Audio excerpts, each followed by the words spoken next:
Habana. Are you ready? Kicau, kicau, kicau mania. Kicau, kicau, kicau mania. Kicau, kicau. Assalamualaikum warahmatullahi wabarakatuh. Kami dari kelompok 1 ingin mempresentasikan tentang proyek akhir kita yang berjudul Implementasi Sistem Informasi Lewat Jalan dan Rekomendasi Obat Batuk Anak pada Klinik Dr. Franz berbasis web. Dengan saya Zulfikar Kusuma dengan NIM 1923 1091. Saya Mekiato Interpangrovisi dengan NIM 19230812. Dengan saya Muhammad Ri Habibi dengan NIM 19231114.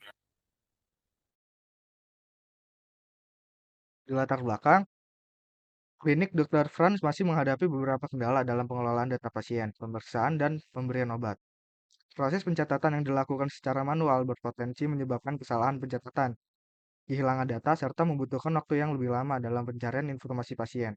Selain itu, pemilihan obat batuk anak perlu dipertimbangkan beberapa faktor seperti usia, jenis batuk, dosis, dan kandungan obat. Oleh karena itu, diperlukan sistem informasi yang terintegrasi dengan sistem pendukung keputusan untuk membantu meningkatkan kualitas pelayanan klinik. Selanjutnya ada rumusan masalah. Bagaimana merancang dan membangun sistem pendukung keputusan SPK pemilihan obat batuk anak menggunakan metode MAUT berbasis web. Lalu bagaimana menerapkan tahapan metode spiral SDLC untuk memitigasi resiko teknis seperti kegagalan penyimpanan database dan risiko medis seperti bias data rekomendasi obat selama proses pengembangan sistem. Yang ketiga, bagaimana mengintegrasikan manajemen data rekam medis pasien secara relasional agar riwayat pemeriksaan dokter dapat tersimpan dengan aman dari manipulasi data dan terstruktur. Lalu tujuan penelitian kita, yang pertama menghasilkan sistem pendukung keputusan pemilihan obat batuk anak dengan menerapkan algoritma MAUT menggunakan framework Laravel dan database MySQL. Yang kedua, mengimplementasikan siklus mode spiral melalui fase planning, risk analysis, engineering, dan evaluasi secara berulang demi menghasilkan produk perangkat lunak klinik yang stabil dan minim celah error. Yang ketiga, menyediakan fitur rekam medis dan riwayat pemeriksaan yang valid serta aman. Penerapan kebijakan read-only pada sistem dan data master untuk membantu dokter melacak rekam jejak pengobatan pasien secara akurat. Lalu di sini ada metode spiral. Metode spiral adalah metode pengembangan sistem atau perangkat lunak yang menggabungkan pendekatan iteratif atau berulang dengan manajemen risiko. Yang pertama planning, penentuan tujuan, alternatif sistem, dan batasan operasional klinik. Lalu ada risk analysis, itu identifikasi risiko teknis, medis, dan akurasi algoritma MAUT. Selanjutnya ketiga ada engineering, pembangunan kode dan algoritma MAUT. Lalu ada evaluasi, uji coba oleh pengguna, dan evaluasi hasil keputusan. Selanjutnya saya serahkan kepada Matthew Advento. Di tahap 1 planning, penentuan fokus dan kebutuhan. Yang pertama, tujuan utama membantu dokter klinik memilih obat sirup terbaik berdasarkan kondisi spesifik anak. Yang kedua, alternatif sistem. Menentukan penggunaan algoritma multi-attribute utility theory atau MAUT sebagai core penghitungan. Dan yang ketiga, constraint. Data harus dapat diakses cepat oleh dokter melalui web browser di ruang periksa.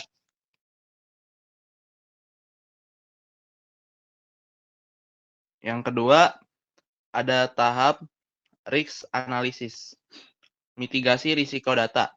Pada tahap ini dilakukan identifikasi risiko yang bisa menggagalkan validitas keputusan medis. Yang pertama, risiko keamanan, modifikasi data obat oleh user tidak berwenang. Mitigasi kebijakan read-only, tanpa tombol edit. Yang kedua, ada risiko algoritma, dominasi hasil obat yang bias. Mitigasi kolaborasi bobot benefit versus kios.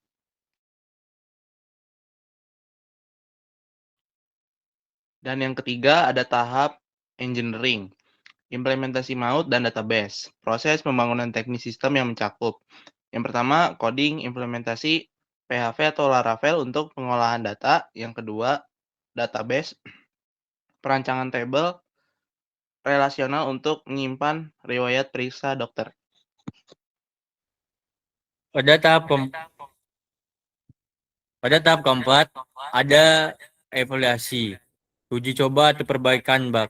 Dari hasil evaluasi pada akhir putaran spiral pada proyek kami, yang pertama adalah flexing, memperbaiki kegagalan simpan riwayat rekam medis ke database. Yang kedua adalah validasi, memastikan peringkat obat yang dihasilkan sudah variatif dan tidak terpaku pada satu merek. Yang ketiga, next cycle, yaitu menentukan apakah sistem siap rilis atas butuh iterasi tambahan. Oke, sekarang kita ada di tahap pertama, yaitu from pemeriksaan. Nah, di sini ada pasien bernama Advento. Kita masukin aja keluhan pasiennya. Itu keluhan pasiennya pusing. Nah, dia didiagnosis sama dokter itu vertigo. Nah, kita masukin berat badan si pasien ini. Berat badannya itu 20 kg. Nah, tingkat keparahan batuknya itu 40. Nah, batas toleransi efek samping kantuk yang diizinkan itu 50. Nah, tingkat kesusahan minum obatnya itu ada di angka 80. Baru kita jalankan hitungan mautnya. Nah, di hasil perhitungan mautnya itu di nomor 1 ada OBH sirup anak, yang kedua ada ambroxol sirup, dan yang ketiga ada copacetin sirup. Nah, di tampilan database, sesuai konsep metode spiral, kami kembali ke siklus kedua untuk melakukan perbaikan. Kami memperbaiki perhitungan algoritma, mengatur ulang nilai kriteria, serta memperbaiki proses penyimpanan data. Selanjutnya dari riwayat periksa di sini tahap ketiga. Hasilnya, sistem dapat memberikan rekomendasi yang lebih seimbang dan seluruh riwayat pemeriksaan pasien berhasil tersimpan serta ditampilkan dengan rapi. Oke, selanjutnya pada ke tahap 4, evaluasi. Dari evaluasi kita sekarang itu kita temukan ada sebuah bug yang perhitungan mode-nya adalah ada di halaman riwayat periksa. Ketika kita nambah pasien dan sudah selesai periksa pasien, data pasien yang kita tambah itu nggak masuk dalam riwayat pasien. Jadi untuk perbaikan bugnya kita menggunakan aksi yang dimana untuk membuka hasil perhitungan. Seperti ini contohnya. Pada metode MAUT. Oke. Pada kesimpulan ini adalah kita temukan dan perbaikan bug ini membuktikan efektivitas metode spiral. Melalui iterasi evaluasi, sistem yang awalnya memiliki cacat pada antarmuka riwayat berhasil disempurnakan menjadi sistem yang stabil, akurat, dan transparan dalam menyajikan keputusan medis.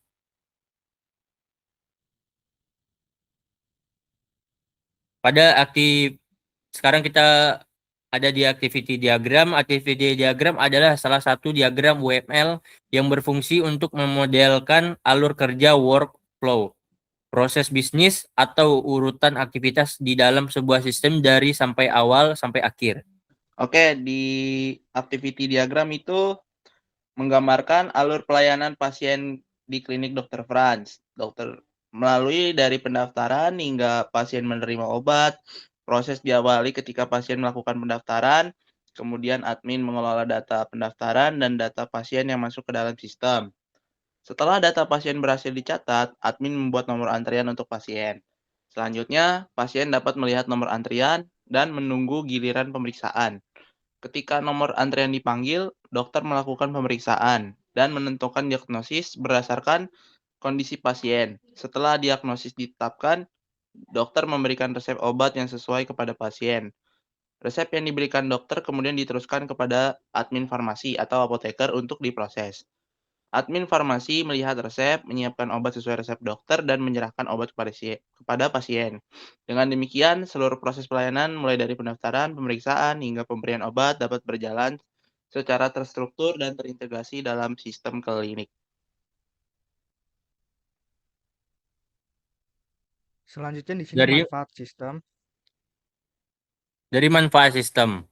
Penerapan sistem ini memberikan berbagai manfaat, antara lain mempercepat proses pelayanan pasien, memudahkan pengelolaan data klinik, mengurangi risiko kesalahan percatatan, serta membantu pengambilan keputusan dalam pemilihan obat batuk yang lebih objektif dan tepat.